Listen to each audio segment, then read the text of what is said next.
Donc les nouvelles technologies qu'on a pu acquérir, c'est justement un logiciel de capture des mouvements et un logiciel de modélisation des situations de travail.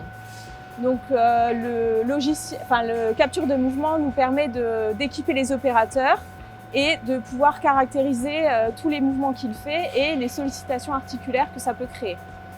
Et le logiciel de modélisation nous permet de concevoir le nouveau poste de travail et couplé au capteur, on peut voir si cette nouvelle conception de poste est beaucoup plus efficace et moins sollicitante pour les articulations qu'elle ne l'était à l'origine. Et ces données, on va les coupler à des vidéos. Parce que quand on est sur le terrain, on ne va pas juste poser des capteurs aux salariés, on va également filmer et noter les phases importantes de l'activité et on va faire en fait matcher ces données. C'est plus rapide, plus précis et beaucoup plus intéressant en termes de croisement parce que sur le coup, on peut aller beaucoup plus en détail sur l'analyse de l'activité.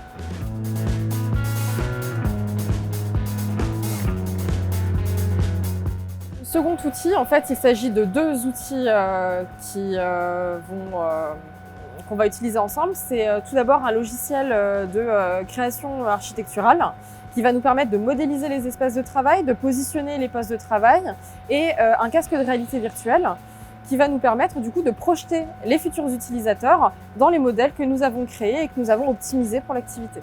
Ça nous a permis déjà de modéliser tous les espaces, de voir qu'est-ce qui était nécessaire dans les espaces et dans l'activité de travail, quelles étaient les phases du travail qui étaient sollicitantes et de quelle manière on pouvait les améliorer dans la nouvelle conception. Le rôle de l'ergonome ne s'arrête pas juste à faire des observations, prendre des notes et acquérir des données.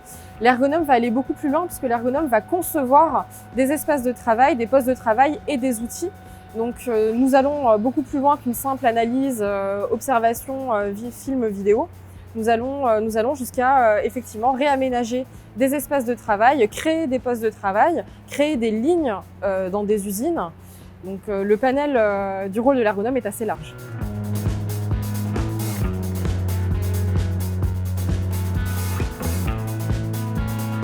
Ça fait depuis longtemps qu'on travaille avec la médecine du travail, où on a déjà fait quelques opérations au niveau bruit, au niveau aussi un peu tout ce qui est TMS. Et donc on avait ce projet de refaire cet atelier à notre image. Donc nous on savait ce qu'on voulait, mais on n'est pas des spécialistes de l'ergonomie.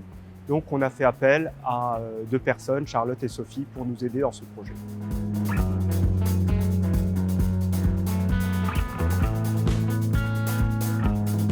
Les entreprises, s'ils ont besoin d'avoir un accompagnement d'un ergonome, il faut qu'ils fassent la demande au médecin du travail qui lui retransmet au pôle ergonomie.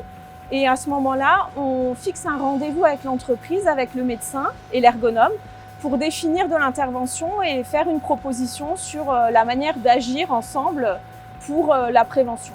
Bon, après, il faut avoir l'esprit ouvert. Nous, on savait à peu près les grandes lignes. Elles sont venues avec plus de détails.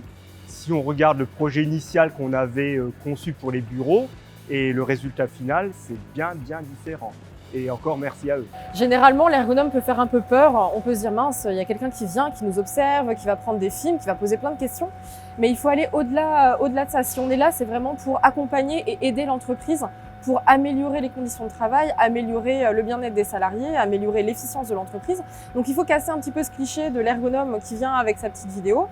Et ça passe par beaucoup de discussions, beaucoup de prise en compte des besoins de l'entreprise, des besoins des utilisateurs. Donc on va faire des points réguliers avec l'entreprise pour avancer sur le projet.